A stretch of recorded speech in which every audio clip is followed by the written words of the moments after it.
Put a little bit of the rub, nigga, I gotta be safe. Let's get to sports talk.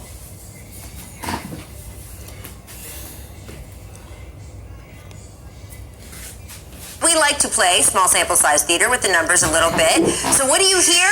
That is the opening bell of the stat market. We give you the numbers. You will buy if you think that these numbers will increase or hold steady, or sell if you think they will decrease. It doesn't mean you don't like the player, you just don't think that these stats will hold up, right? Okay. So first up, James Harden, averaging an unreal 16.1 free throw attempts per game.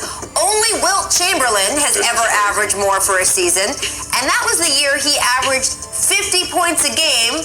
Now, Mac, you thought that Harden could average up to 40 points a game. He's not far, by the way. He's like 37 right now. He's 37. So, 25% on three, as you mentioned. do you buy or sell Harden's free throw attempts per game, though? Do you think they're going to go up? Will you buy or sell because you think they're going to go down? I'm buying. I think this is who he is. I mean, he's manipulated the system, right? He's a guy that averages. The rules are there. It's gonna go up because everybody go for his head fake, and he go to the free throw line. Then we go to the rim, he get fouled. Then most likely he always get fouled behind the 3-point line because the hezzy he do to him, and then they foul for it, and then he go to the free throw line. It's gonna go up, so I'm buying it myself because his free throws gonna go up as the season go along. It's just been 2 weeks in, about a couple weeks it's gonna be up. He's playing within the rules. Right, okay. I'll give you that. He's a guy that averages 14 threes a night. He gets fouled a few times on those shots, right? So, aggressive going to the basket. I think this holds up. I'm buying this because of, what he's been doing in the past, and it's just elevated this year. One thing I've learned, if you are close to Wilt Chamberlain in the statistical measure, you are doing something outrageous. Yes. Which is why this is the top of the market, and therefore I'm going to sell. Not because I think he's going to not go to the line as much, but I think it'll come back a little bit. A little bit. Yeah. We'll see. I don't know. Tracy, by the way, I'm saving the tape from your average near 40 a game because he's already getting close. Off to a slow start, averaging 37. Right? Right. Fair point. Next up, I want to get to the pending free agent, Adre Drummond, who is averaging 19.4 Again, we're right back to Wilt this season. Not only does that lead the league, but if Drummond can maintain, it would be the highest single-season average over the last 50 years. Now, again, I'd like to remind you both, this is a contract year, so it's contract for the entire year, Tracy, as you pointed out the last time we talked about Adre. So given that it's a contract year, not just a contract month, are you buying or selling, T-Mac? You took my soundbite. Oh. I don't want to even talk on this. Well, I'll speak on it. Again, if you're near Wilt Chamberlain, I don't think you're staying there. Sell. Not that I don't think he's not going to have a great rebounding season. I think this holds. He is so hungry right now for a lucrative contract that he's going to sign. I've seen some incredible things from guys that are in contract years. I am buying this. Adre Drummond is going to hold up 19 a game. Here's the deal. There are not that many free agents. He said this before, like, he's going to test the water and see what's out there, but he do want to stay in Detroit and be a Piston. I feel like that's the best bet is to stay with Detroit and play besides Blake Griffin. I feel like he should just stay there. Like, that's the best fit for him.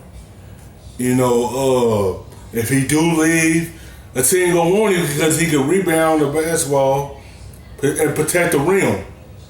When it's contract year, you get everything out of a star player. If he gonna keep this up once he get the money, hopefully he do. And I feel like he can. But this is a contract year, so he know what he got to do to get it. And I feel like Detroit, seeing that, they're going to try to offer him a big contract to stay with the team. And I feel like he should stay and build around Blake Griffin and him. I feel like he should stay with him. They're a good duo. Good big man duo, like good front court. And I feel like he should stay in Detroit with them. I feel like that's the best fit for him.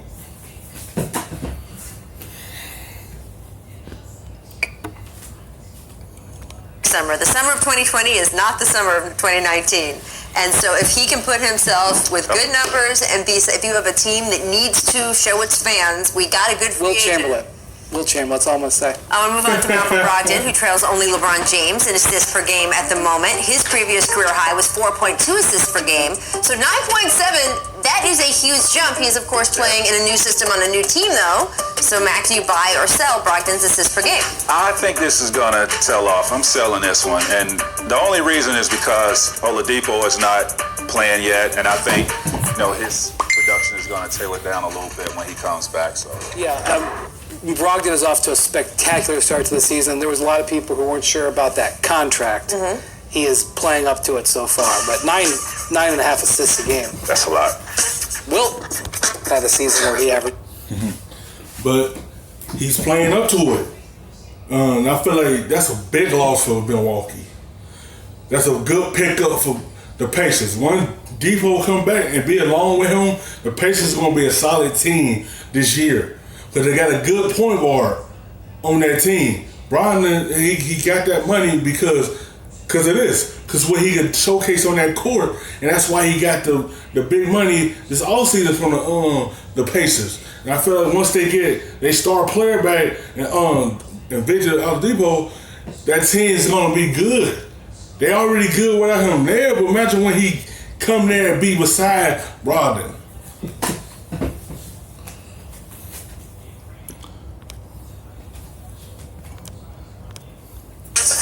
Wilt. It's all about Wilt with you. I'm just saying, he didn't quite get to the Wilt level.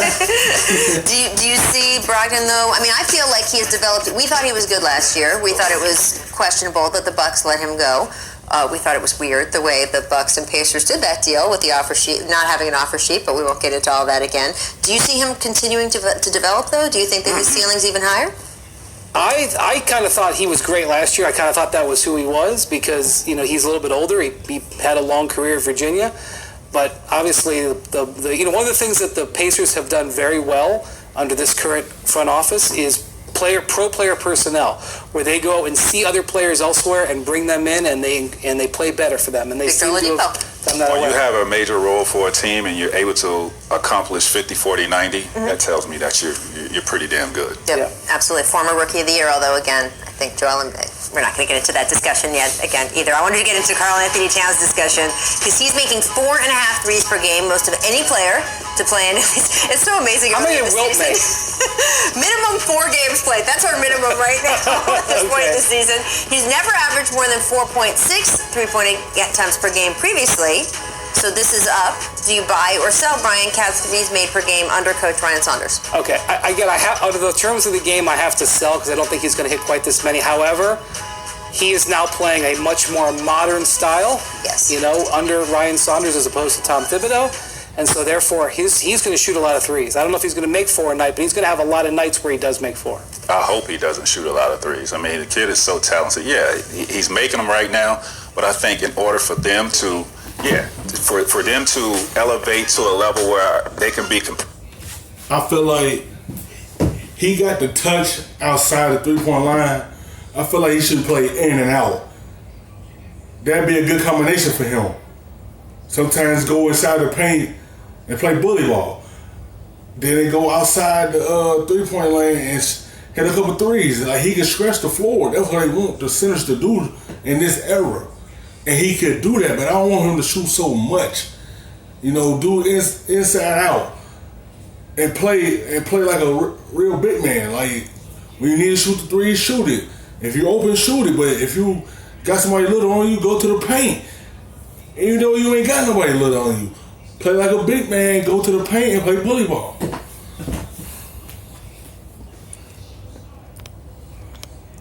Competitive against anybody, he has to be in the interior. I mean, the all-around game is what I want to see. I don't want to see Cat out there just launching threes. I got bad news for you, T-Mac, because that is where he's going to be. That's the way they're going to play. Well, I will keep saying that he's a great player. He has been a great player. I think he is continuing to develop. He clearly really meshes with Ryan Saunders, and I think that he will only blossom further this season. He cannot alone get this team to where they need to be. So we have to say the same sentence we say all the time. We have to see more from Andrew Wiggins. We have to see more consistency throughout the lineup. I mean, I just think that Karl Anthony Towns is going to be really, really good. He is one of the best big men in the game now. They need everyone else in there. I am curious to see whether Ryan Saunders, who I really like, can get that happen. happen. That's the closing bell. That's the closing bell? There we go. That's the closing bell. Stat market is closed for the day, but this has become one of my new favorite games, so you can bet we'll have another edition soon. Thanks for watching ESPN on YouTube. For more sports highlights and analysis,